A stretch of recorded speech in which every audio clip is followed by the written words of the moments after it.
हीर भाई, मुझे तो हर साल तुम्हारे जन्मदिन का इंतजार रहता है। क्यों? पीने को मिलता है? यार साल में एक बार तुम्हारे जन्मदिन पर पीता हूँ और उसी का तुम मुझे ताना दे रहे हो। यार तुम तो बुरा मान गए। मैंने तो मजाक किया था। अच्छा मेरा बर्थडे गिफ्ट कहाँ है? जल्दी निकालो। ये लो तुम्हारा गिफ्ट। Thank you. अरे वीर भाई, तुम्हारे बिजनेस पार्टनर याचन नहीं दिखाई दे रहे, कहाँ पर है? यहाँ पे ही होंगे। वो है अपने परिवार के साथ। जाओ मिल लो।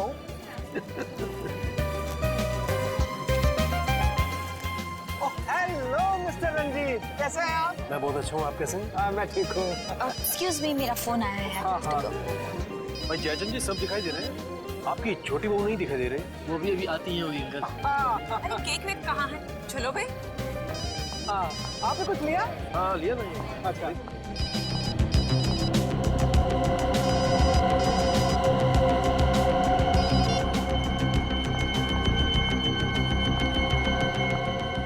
तुम ऐसा कैसे कह सकते हो? मेरी अभी बॉस से बात कराओ।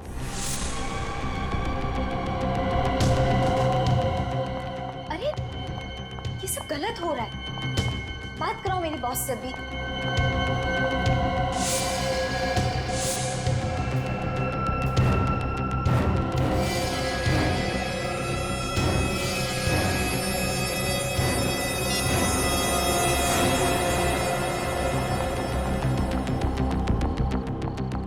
अरे माया, ये क्या हुआ? किसको क्या हुआ अंकल? अरे मैं किसी की बात नहीं कर रहा हूँ, मैं तुम्हारे चेहरे की बात कर रहा हूँ। ये तो बस। अरे कुछ नहीं भाई साहब, माया बाथरूम में गिर गई थी, ऐसे ही जरा हल्की सी चोट आई है। हाँ, अरे भाई घर गृहस्थी में तो सब चलता रहता है। अब छोड़ो ना, आओ केक काटते हैं। कम कम, चलो चलो। मैंने मॉम डैड से बात कर ली है, बिल वाली जमीन देने के लिए तैयार है। कब देंगे? जब तुम ऊपर पहुंच जाओगी तब? जी जी, जून तक दे देंगे। जून तक तो तुम्हारी हड्डियां भी नहीं मिलेंगी उन्हें। आइए आइए आइए, सब आइए आइए आइए मैडम, चलिए सर। आगे आ जाओ। Happy birthday to you, happy birthday to you, happy birthday to dear me, happy birthday to you, may God bless you, may God bless you. Ranjit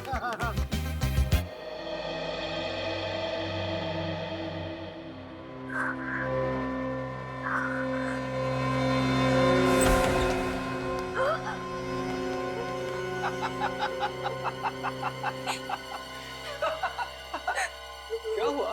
क्या हुआ माया बेटी? नींद नहीं आ रही क्या?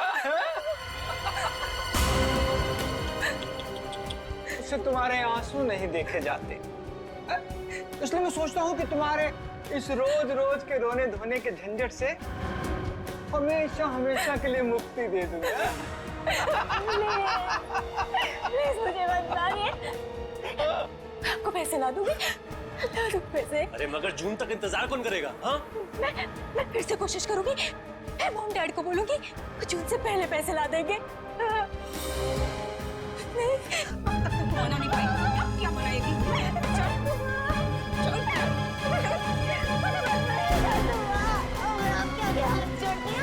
कोई फायदा नहीं है, कुछ कर दे।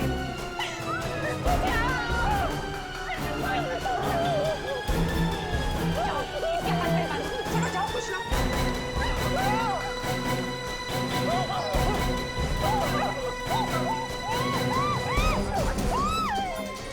कस के मार। खड़ी रहे चुपचाप। अरे जल्दी कर।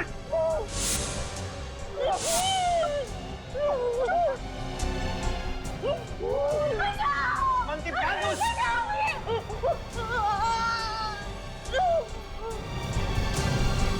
सुनो दमयंती, इसे यहाँ नहीं मारेंगे। ऐसा करो, इसे जल्दी से गाड़ी में डालो, जल्दी। रुक जाओ, रुक जाओ, रुक जाओ। ये क्या करे तुम लोग? मुंह बंद रख अपना। नहीं, ये सब गलत है। मैं कहीं नहीं लेके जाती तुम्हें। अरे चलो हटो सामने से, चलो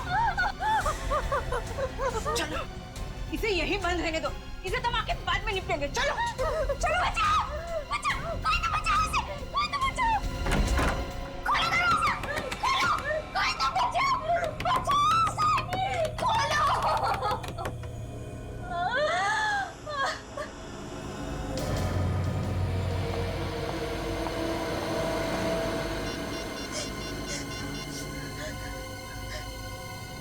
हेलो, गोली मार देते हैं इसे। जंगली जानवर इसकी लाश को खा जाएंगे, हड्डियां तक नहीं मिलेंगी। अरे कर इसको। अरे जल्दी मारो ना पापा, अभी कामड़ी से भी निपटना है। मैंने तुझसे कहा था ना माया कि तेरे इस रोज रोज के रोने धोने के झंझट को मैं हमेशा हमेशा के लिए खत्म कर दूंगा।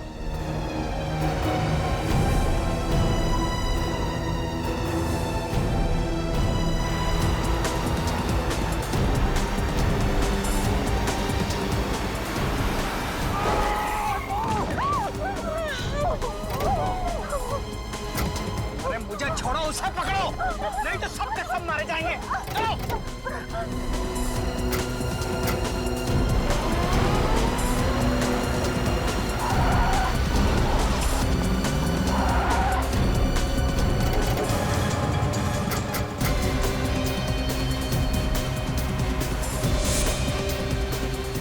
कहाँ जाएगी बचकर?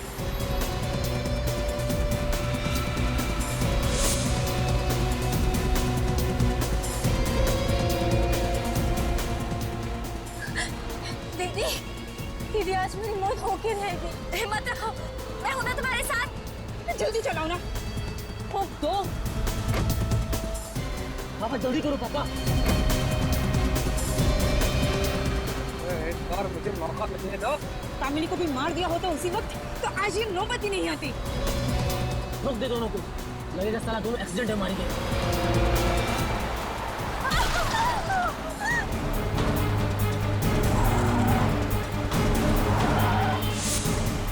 पापा जल्दी करो। प्लीज जल्दी पकड़ो।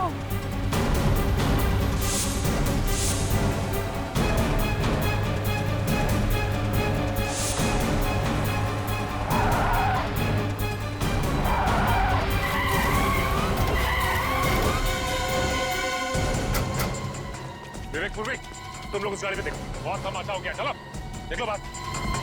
चलो चलो चलो, सामने चलो चलो। सर, इन्होंने हमें मारने की कोशिश की है। दोनों कौन? ये माया और मैं कामिनी, मैंने आप लोगों को फोन किया था और ये हमारे सास ससुर है। वो माया का पति है और वो मेरा पति। ये सब लोग मिलकर हम लोगों को दहेज के लिए मारना चाह रहे थे। ओह, तो ये बात है। हम इन्हें जल्दी से हॉस्पिटल ले चलते हैं। हाँ विवेक, ले जाओ। मैं ठीक हूँ, मुझे सिर्फ हल्की सी खरोच चाहिए। ठीक है, आप चलिए हमारे साथ। पूर्वी चलिए। आइए आप लोग, चलिए। और जेल में बैठ के अब दहेज का हिसाब किताब कीजिएगा। चलिए चलिए, बैठिए। डॉक्टर साहब, अब माया की तबीयत कैसी है? घबराने की बात नहीं है, गोली शरीर को छूते हुए निकल गई है। अभी बेहोश हैं, बहुत जल्दी होश आ जाएगा।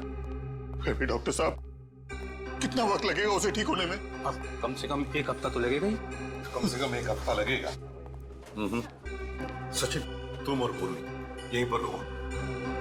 डॉक्टर साहब, एक बात बताइए, गोली के अलावा और भी कोई घाव या कोई निशान है माया के शरीर पर? नहीं, घाव तो नहीं, मगर मारने पीटने के निशान हैं शरीर पर। अच्छा, मारने पीटने के लिए? जी। जिंदगी नरक बना दिया मेरी बेटी का उन लोगों ने सर। इतना दहेज दिया फिर भी मारते थे। वो दहेज के लिए माया को मारते थे, तुम्हें पता था? जी। तो फिर तुम पुलिस में क्यों नहीं गए? उन लोगों ने धमकी दी थी कि अगर पुलिस में कंप्लेंट किया तो लोग मेरी बेटी की जान ले लेंगे। अरे कोई मजाक है क्या? बेटी की जान ले लेंगे? तुम चुप बैठे इसलिए उस पर वो जुर्म ढाते रहे।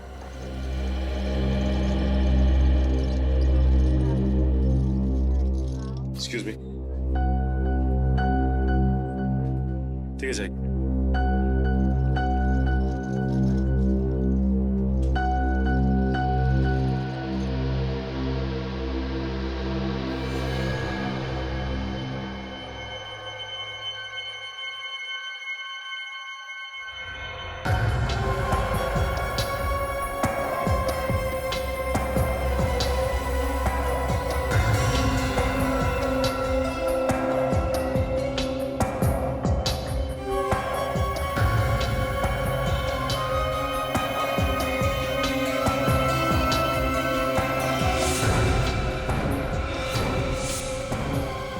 स्पोर्ट शूज पहने थे।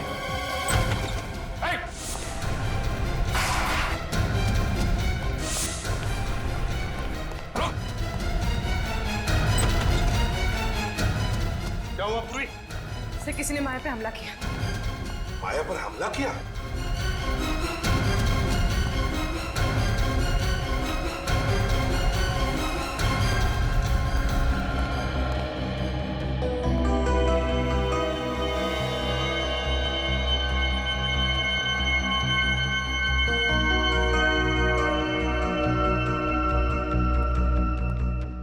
सर निकल गया। सचिन, लगता है हमला करने वाला कोई लड़की थी।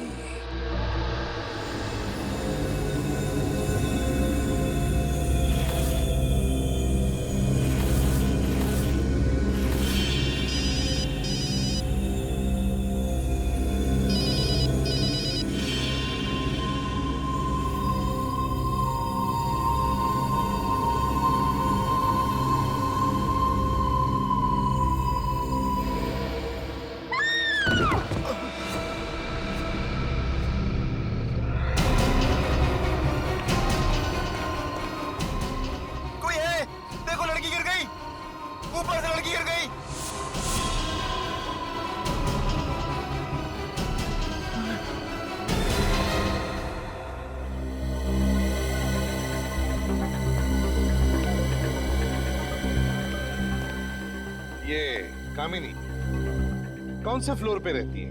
13th फ्लोर पर रहती थी, 13वें माले पर रहती। जी, किसी ने देखा ये सब हुआ कैसे? हा? किसी को कुछ मालूम है? सर ये तो नहीं मालूम, लेकिन जब इस वॉचमैन ने शोर मचाया ना तब पता चला हमको। तुम चिल्लाए तो तुमने देखा इसे गिरते हुए? नहीं सर, मैंने भी गिरते हुए नहीं देखा, मैंने तो सिर्फ चीख सुनी थी। यहाँ पे देखा तो ये गिरी पड़ी थी। कामिनी को गिरने से पहले आखिरी बार कब देखा था तुमने? साहब मैंने नहीं देखा, लेकिन इन्होंने देखा होगा, ये उनकी नौकरानी है। अच्छा, क्या नाम है तुम्हारा? बिंदु साहब। अच्छा बिंदु, तुम रहती कहाँ हो? सुबह आई तो पता चला मुझे। क्या तुम्हें मालूम है कामिनी को कोई परेशानी थी उसके घर में? जी साहब, मैडम को सास ससुर बहुत तंग करते थे, इसीलिए मानसिक तनाव था उन्हें। अरे सास ससुर तो उसके सड़ रहे हैं जेल में, अब काहे का तनाव? अच्छा बिंदु, एक बात बताओ, कल रात को कितने बजे तक थी तुम कामिनी के पास? सब रात को खाना बनाने के बाद मैडम को मैंने दवाई दे दी और 11 बजे के आसपास में चली गई थी। और भी कोई आया था उससे मिलने के लिए? नहीं साहब, जब तक मैं घर पे थी तब तक तो कोई भी नहीं आया, और मैं जाने के बाद मैडम ने अंदर से कुंडी लगा ली थी। तो तुम में से किसी को भी मालूम नहीं हा? कि ये सब हुआ कैसे? कामिनी नीचे गिरी कैसे? बड़ी अजीब बात है। सर, आप वास का टुकड़ा मिला है सर। बांस का टुकड़ा? कहीं ऐसा तो नहीं कि किसी ने कामिनी के सिर पर पीछे से कोई वाज या किसी ऐसी चीज से मारा हो और फिर कामिनी ऊपर से गिरकर मर गई? सर, अगर ऐसा होता तो पूरा का पूरा वास मिलना चाहिए था। हाँ, ये बात तो है। एक काम करो फ्रेडी, 13वें माले पर कामिनी के घर में जाओ और अच्छी तरह से चेक करो। देखो देखो कोई वाज या ऐसी कोई चीज मिलती है क्या? है? Yes sir. कि घर अंदर से बनता है, इसका मतलब है कामिनी घर के अंदर अकेली ही थी। देखो जरा, देखो अच्छी तरह से।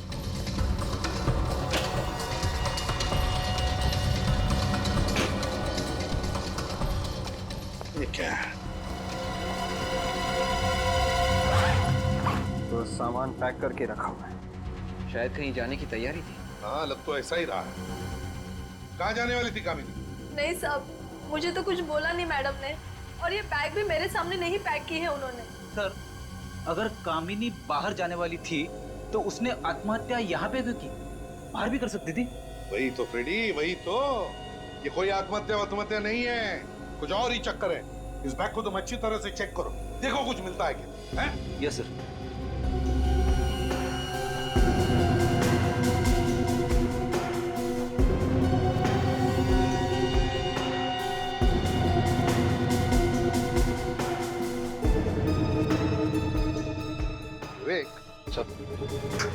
यहाँ से इस बालकनी से गिरना मुश्किल है। ये देखो, ये रेलिंग कितने ऊंचे हैं और मजबूत भी है। मतलब तो किसी ने कामनी को धक्का ही दिया है। हाँ, लग तो ऐसा ही रहा है।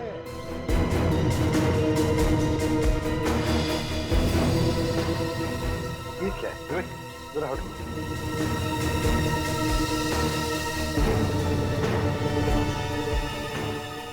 कपड़े का टुकड़ा बिल्कुल वैसा ही जैसे कामिनी ने कपड़े पहने हैं। लेकिन यहाँ इस तार में कैसे अटका और ये तार यहाँ पर क्यों?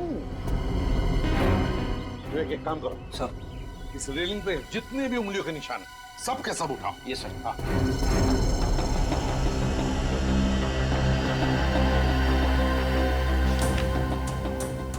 अफरी, फाइल मिली बैग में से। बच्चे का बर्थ सर्टिफिकेट, तारीख है 5 नवंबर 2005 और माँ का नाम सुखी। सुखी? बिंदु, ये सुखी कौन है, जानती हो तुम? नहीं साहब, मुझे नहीं पता। नहीं पता? कामिनी ये बर्थ सर्टिफिकेट लेकर कहाँ जा रही थी? क्या इस बर्थ सर्टिफिकेट का कामिनी के खून के साथ कोई कनेक्शन है? पता लगाना पड़ेगा। ये कामिनी बिल्डिंग के 13th फ्लोर पे रहती है, तो रात के 2 बजे उसका घर के बालकनी में आना और फिर वहां से नीचे गिरना, ये कोई इत्तेफाक नहीं है दया। हाँ सर, वो तो दवाई खा के सो गई थी। सर, हो सकता है किसी ने सोती हुई को उठा के नीचे फेंक दिया हो। अगर घर के अंदर कोई पहले से छुपा हुआ होता तो ऐसा काम हो सकता था, क्योंकि घर का दरवाजा अंदर से बंद था। वैसे भी आत्महत्या तो नहीं लग रही है। सर, बंद घर में हुआ है, पता लगाना बहुत ही मुश्किल है सर। एक रास्ता है निखिल, एक रास्ता है। वो बर्थ सर्टिफिकेट और सुखी, इन दोनों के बारे में पता चल गया ना, तो हम अंदाजा लगा सकते हैं। सर, सुखी के बारे में शायद ये माया कुछ जानती होगी। तो फिर दया पूछो इस माया से, ये सुखी है कौन? और सारे बस स्टेशन, रेलवे स्टेशन और एयरपोर्ट के बुकिंग ऑफिस में जाकर पता लगाओ कि ये कामिनी जा कहां रही थी। जो काम तुमने किया है ना माया, वो हर औरत को करना चाहिए। दहेज लेने वाले सभी आदमी को जेल में होना चाहिए। इस बधाई की हकदार कामिनी दीदी है, उन्होंने मेरी जान बचाई थी। अफसोस की बात है कि कामिनी अब इस दुनिया में नहीं रही। बिल्डिंग से गिरकर उसकी मौत हो गई। क्या? कैसे गिरी वो? देखिए, ये सब तो जांच पूरी होने के बाद ही पता चलेगा। मैं एक बात बताओ, क्या तुम किसी सुखी नाम की लड़की को जानती हो? जी नहीं। इस ईयररिंग को देखो, बताओ तुम पहचानती हो इस ईयररिंग को? किसकी है ये? ये तो बिंदु की है। बिंदु की? ये उनकी नौकरानी है। ये बिंदु तो कामिनी की नौकरानी है। बिंदु ने ही तुम पर हमला किया है माया, और इस बिंदु ने ही कामिनी को भी मारा है। उठाओ इस बिंदु को। सर, ऐसा लगता है कि कामिनी के सर के पीछे जो चोट लगी थी वो गिरने से नहीं लगी है सर। आदया, उसके सिर पर किसी ने मारा और खून किया है। हाँ सर। सर, ये सफेद पाउडर भी था चोट में। सारुखी ने बताया किस चीज का पाउडर है? सर, सिरामिक के वास से सर पे मारा गया है, उसी का पाउडर है ये। हाँ, वहां पर हमें एक वास का छोटा सा टुकड़ा मिला था।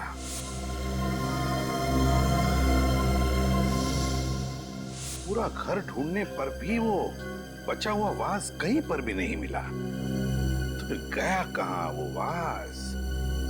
विवेक, पूरा वास का टुकड़ा दिखा। Yes sir. सर, अगर इस वास से उसके सिर पे मारा है तो फिर वही सवाल, मारने के बाद वो आदमी घर से बाहर गया कैसे? दया,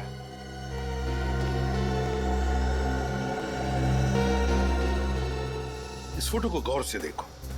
इस फोटो में कामिनी के सिर पे जो घाव है वो यहाँ है, बिल्कुल पीछे, बीचों बीच है। मतलब सर, कामिनी ने बालकनी में आने के बाद जैसे ही नीचे देखा तो किसी ने ऊपर से मतलब छत से नीचे वास फेंक के मारा। एग्जैक्टली, वास कामिनी के सिर पे लगा और उसकी वजह से कामिनी नीचे गिर गई और उसकी मौत हो गई। मगर सर कुछ तो हुआ होगा कि कामिनी को रात के 2 बजे बालकनी में आना पड़ा। शायद किसी ने उसे फोन करके बुलाया होगा, इसीलिए बालकनी में आके नीचे देख रही थी। बस कामिनी के फोन रिकॉर्ड चेक करो, पता चल जाएगा। सर, बिंदु के बारे में पता चल गया। क्या पता चल? बरदाली मार्केट में रहती है और घर पे मिली नहीं सर, कल से लापता है। बिंदु घर से कल से ही गायब है, इसका मतलब है उसका कामिनी के खून से कोई ना कोई संबंध जरूर है, कोई ना कोई संबंध जरूर है। सर ये कामिनी के रिजर्वेशन की कॉपी है, वो ट्रेन से भूगोलपुर जा रही थी। भूगोलपुर जा रही थी? कामिनी भूगोलपुर किस लिए जा रही थी? किस लिए? इस कामिनी के बिल्डिंग के वॉचमैन और सेक्रेटरी से बात करनी पड़ेगी।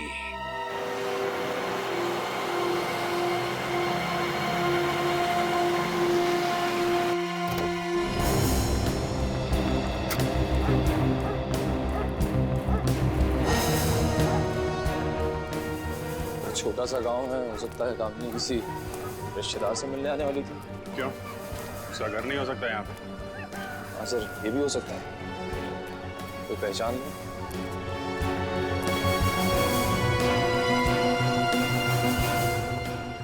अरे सुनो भाई साहब, ये कामिनी का नाम सुना है क्या आपने? हाँ सुना है। अरे वाह, कहाँ सुना है? महाभारत में। नहीं, मैंने सोचा कि आप यहाँ गांव की किसी कामिनी की बात कर रहे हैं। अब ये फोटो देखो, इसको पहचानते हैं? हाँ, ये तो कामिनी सुखी है। सुखी? कामिनी सुखी, सुखी कामिनी? इसकी शादी मुंबई में हुई है ना, जयचंद परिवार में? सुखी तो हमारे यहाँ के बड़े जमींदार साहब की बहू है। हम उनसे मिल सकते हैं, उनका घर दिखाएंगे। अब कहाँ मिलेंगे, तो गांव छोड़ के चले गए। क्यों? अरे 2 साल पहले उनकी छोटी बहू ने नाक कटवा दी थी। क्या किया उसका? अरे भाग गई, और क्या। अच्छा, जमींदार साहब के परिवार में कोई है क्या जिनसे हम लोग बात कर सकें? तो कोई नहीं, हवेली तो खाली पड़ी हुई है। हवेली खाली पड़ी है?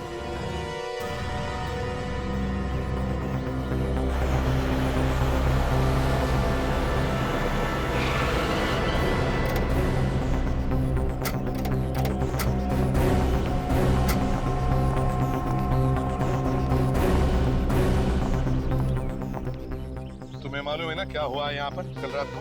साहब, मैं तो सारी रात जगा हुआ था। तो फिर कोई टेरेस पर चढ़ के कैसे गया? साहब, मुझसे पूछे बिना टेरेस पर कोई जा ही नहीं सकता है। तो फिर कामिनी का खून कैसे हुआ? कैसे हुआ कामिनी का खून? सच सच बता दे तीरो, किसी को तुमने चाबी दी थी क्या? नहीं साहब, माँ कसम, मैंने चाबी किसी को नहीं दी। मैंने तो प्लम्बर को ही मना कर दिया था। प्लम्बर कहाँ से आया? किसने बुलाया था उसे? कितने बजे आया था वो? रात के करीब 1:30 बजे के आसपास आया था। किस काम के लिए आया था वो? सेक्रेटरी साहब ने उसे बनाने के लिए बुलाया है। अरे मेरा कोई दिमाग खराब हो गया है जो मैं रात को प्लम्बर को बुलाऊंगा? पानी की पाइप तो ठीक है। मैंने भी उसे यही बोला कि सुबह में आना, तो वो चला गया था और मैं ही फिर राउंड मारने चला गया। उस वक्त टेरेस की चाबी वो कहाँ थी? चाबी तो टेबल पड़ी हुई थी सर, और मैं तो उसे टांग देता था। तो इसका मतलब है वो आदमी, वो प्लम्बर टेरेस पर गया था। तुमने देखा है उसे पहले कभी? नहीं साहब, मैंने उसे पहले कभी नहीं देखा। याद करके बताओ, दिखता कैसा था वो? हैं? कैसे दिखता था? कोई खास बात उसकी बताओ। हाँ साहब, याद आया, उसके हाथों में कुछ लगा हुआ था। क्या लगा हुआ था? उसके हाथों और नाखूनों में पेंट था और मिट्टी जैसी कुछ अजीब चीज लगा हुआ था। हाथ और नाखूनों में पेंट और मिट्टी, पेंट और मिट्टी, पेंट और मिट्टी, मिट्टी के बर्तन, मिट्टी के बर्तन। सर, हाँ, ये बिंदु भी वहीं पे रहती है जहाँ पे मिट्टी के बर्तन बनते हैं। ओह, बिंदु वहीं पर रहती है जहाँ पर मिट्टी के बर्तन बनते हैं।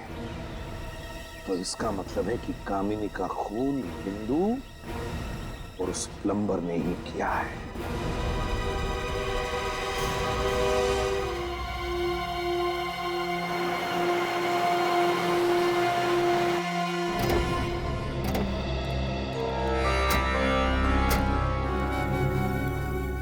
सर, यही वो हवेली है। धन्यवाद आपका। फिर ये सुखी यहाँ पे नाम बदल के क्यों रह रही थी? हो सकता है जयचंद के परिवार में उसने दूसरी शादी की, इसलिए उसने अपना नाम कामिनी रख दिया। घर को अच्छी तरीके से चेक करो, देखो कोई काम की चीज मिलती है क्या।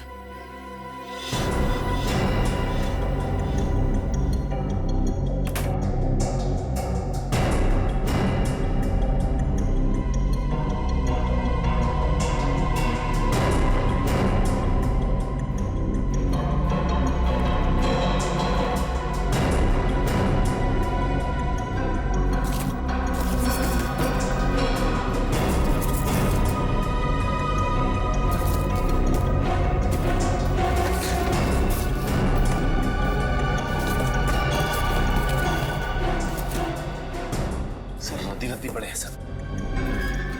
एक एक पेपर आराम से चेक करो, शायद कोई काम की चीज मिल जाए।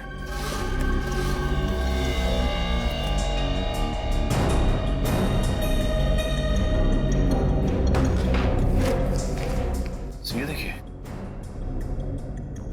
इन फोटोज में ये बिंदु भी है, दुल्हन के जोड़े में। कामिनी की मेट शादी के जोड़ों में? ये क्या मामला है?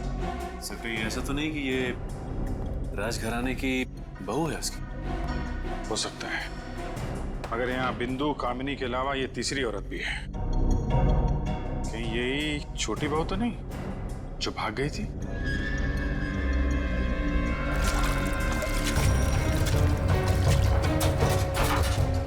सर आने के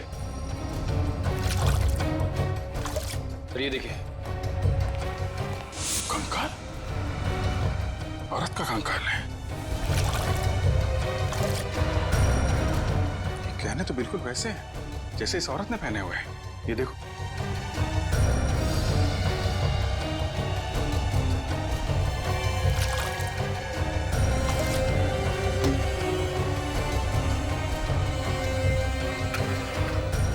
लगता है ये तीसरी बहू का कंकाल है। सर मतलब ये भागी नहीं थी, जमींदार परिवार ने इसे मारा है।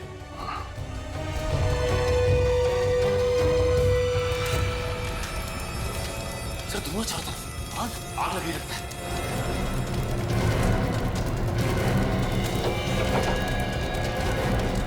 वो कंकाल बाहर निकालो जल्दी।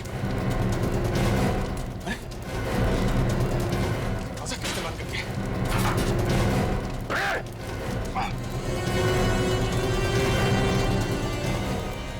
कौन है उधर?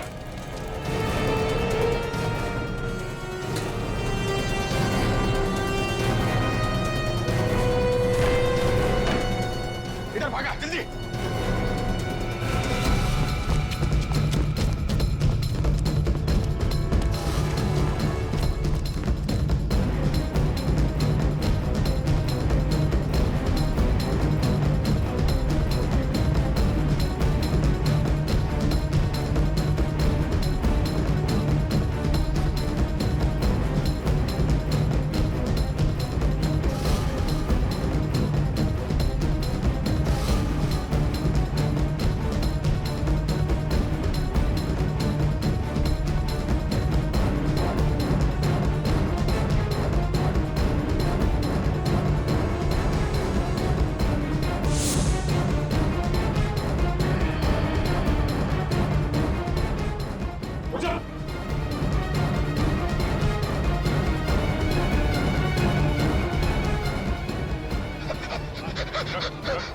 रख नहीं तो गोली मार दूंगा। साहब मुझे माफ कर दो साहब। माफ कर दे? हैं? तू तो हमें ऊपर पहुंचाने वाला था।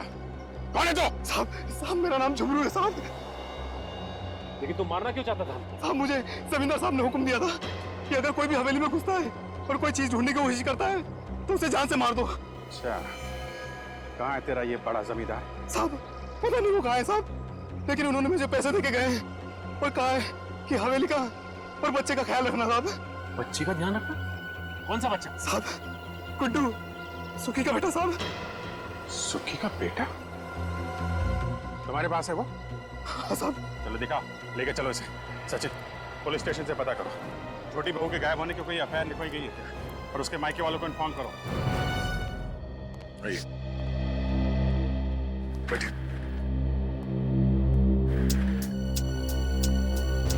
सर, इस लड़की की फोटो हमें भूगोलपुर की हवेली में मिली थी, ये उनके माता पिता है सर।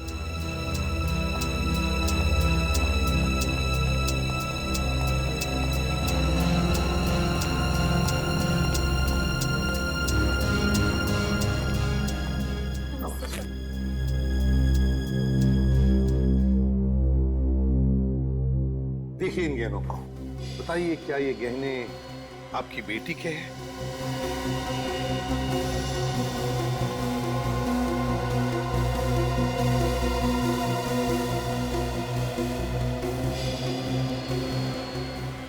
ये तो मेरी बेटी चारू के गहने हैं। आपको कहां से मिले? भूगोलपुर की हवेली में हमें एक कंकाल मिला था, ये कंकाल के गले में था।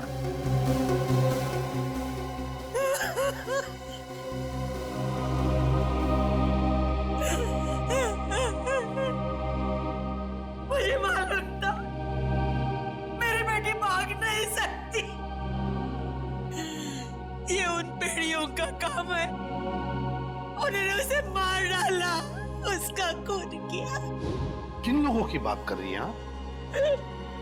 चारू के सास ससुर, उन्होंने ही हमारी बेटी को मारा और फिर घर छोड़कर भाग गए।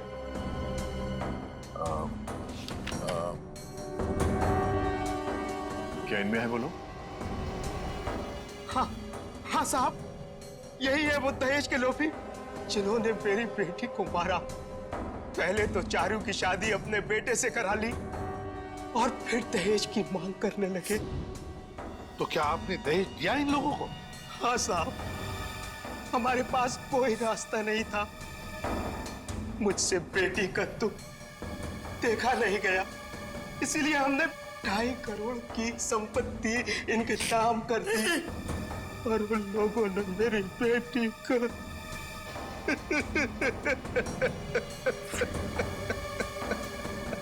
सर, ये तो वैसे ही मामला जैसे जयचंद ने माया के साथ किया। हाँ दया, बहुत बड़ा गैंग है ये। लोगों को उनकी बेटियों की शादी की लालच दिखाकर दहेज के नाम पर धन ऐंठते हैं ये लोग। सर, हाँ सर, जिस रात कामनी का खून हुआ था उस वक्त की कॉल डिटेल्स।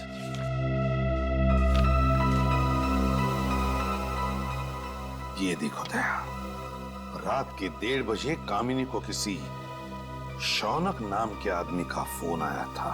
हाँ सर, और ये शौनक वहीं रहता है जहां बिंदु रहती है, बरताली मार्केट। ओह, हाँ, क्या मिल गया? एक्सीलेंट। अब पता चलेगा इन दहेज के लोभी भेड़ियों को।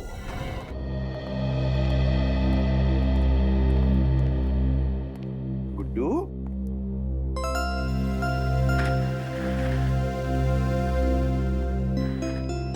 गुड्डू बेटा, डरो नहीं बेटा, तुम्हें यहां पर कोई कुछ नहीं करेगा।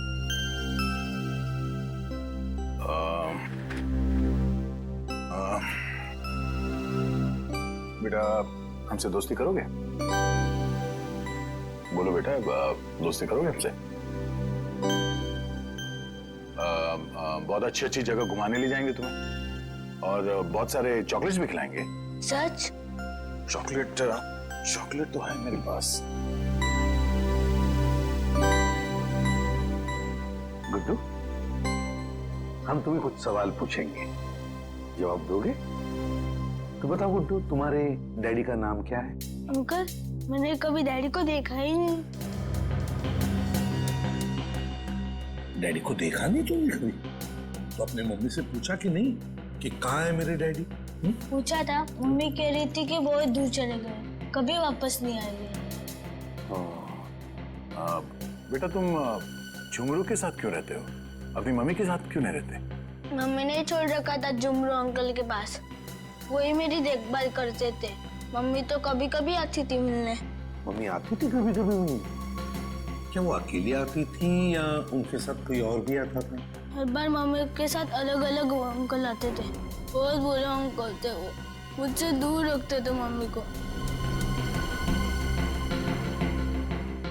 चलो कोई बात नहीं। तुम्हें आइसक्रीम पसंद है? आइसक्रीम खाओगे? निखिल, गुड्डू को आइसक्रीम खिलाओ। खिला कर लेके आओ। जा। अच्छा गुड्डू बेटा, मैं और चीची आइसक्रीम खा के आते हैं। Okay uncle. हाँ बेटा। फिर मुझे मम्मी के पास ले चलोगे?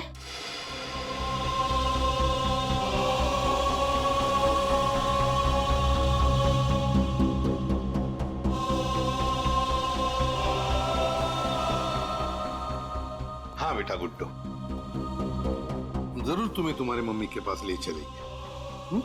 पहले आइसक्रीम तो खा कर आओ। जाओ। चलो अच्छी सी आइसक्रीम खा के आते हैं।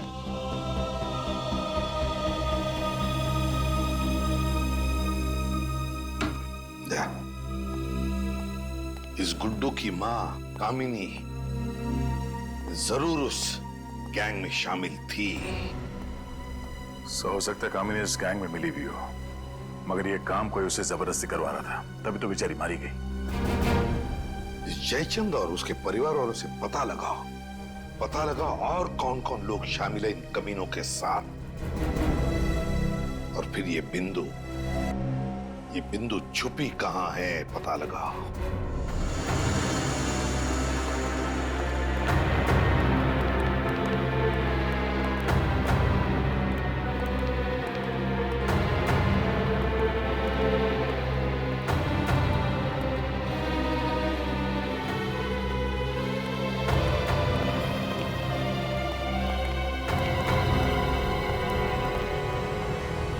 क्या हुआ है? पता नहीं सर, मुंह से झाग निकलने लगा अचानक। तो कहीं जहर तो नहीं दिया किसी ने? आपने पूछताछ की? पूछा सर, पर कुछ पता नहीं चला। पता कैसे नहीं चला आपको? पूछताछ की। पूर्वी, इन लोगों के साथ हॉस्पिटल जाओ पूर्वी। यहाँ पर कौन जहर दे सकता है? अच्छा, कौन आया था इनसे मिलने? नहीं सर। लगता है किसी ने खाने में ही जहर मिलाया सर। सर अगर खाने में जहर होता तो और लोगों को भी तो तकलीफ होती। कुछ भी बोले जा रहे हो, समझ कर ना समझ बनने की कोशिश कर रहे तो जानबूझकर जहर दिया गया उन लोगों को, समझते हैं आप?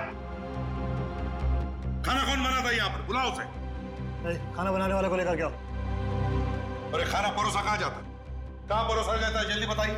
सर वहाँ। ये सर। ये इसमें चावल है, दाल,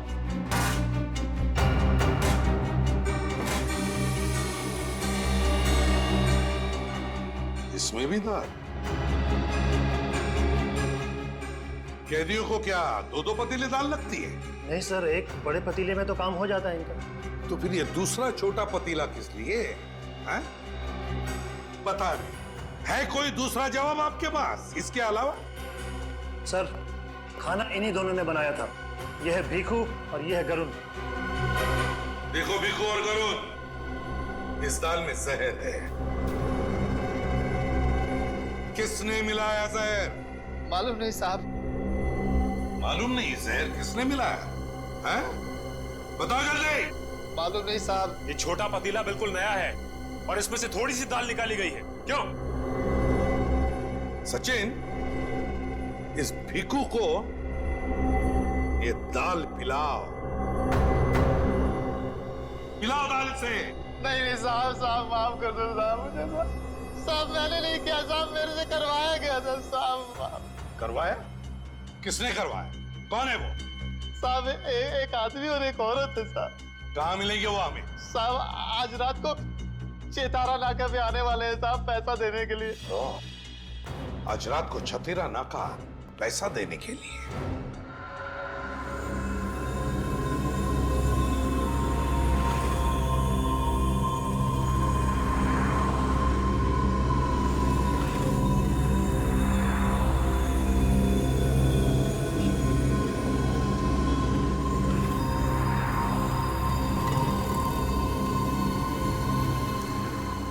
गुड जॉब भिखू, बहुत अच्छा काम किया।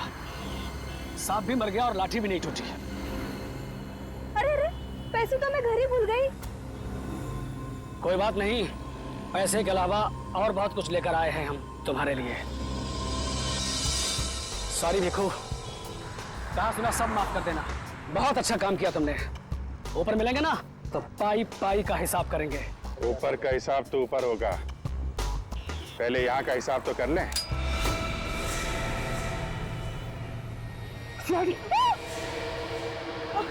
संभालो इसको।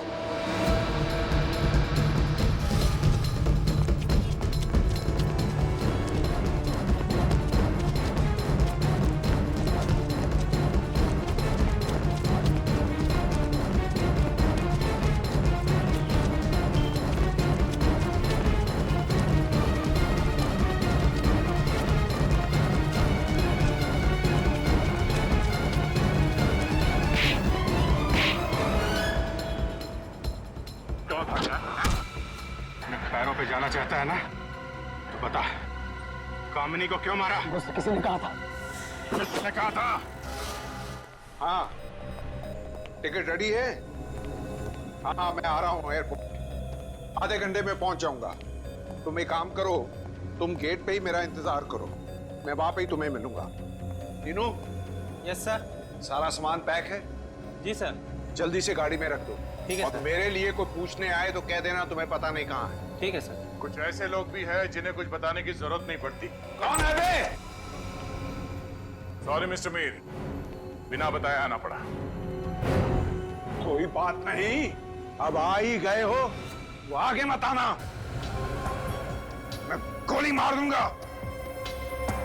मैं मजाक नहीं कर रहा हूँ, गोली मार दूंगा। सर रुक जाओ सर, वरना गोली मार देगा। गोली मारेगा तो मारने दो।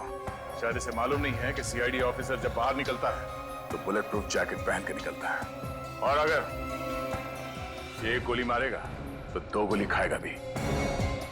बोलो मिस्टर मीर, मरना है?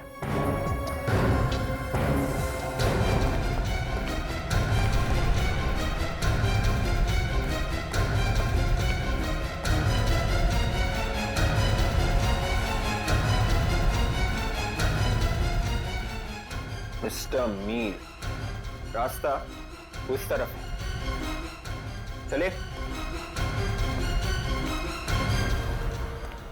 मुझे छोड़ दीजिए सर, मुझे माफ कर दीजिए। सीआईडी को गन दिखाएगा तू? सीआईडी को?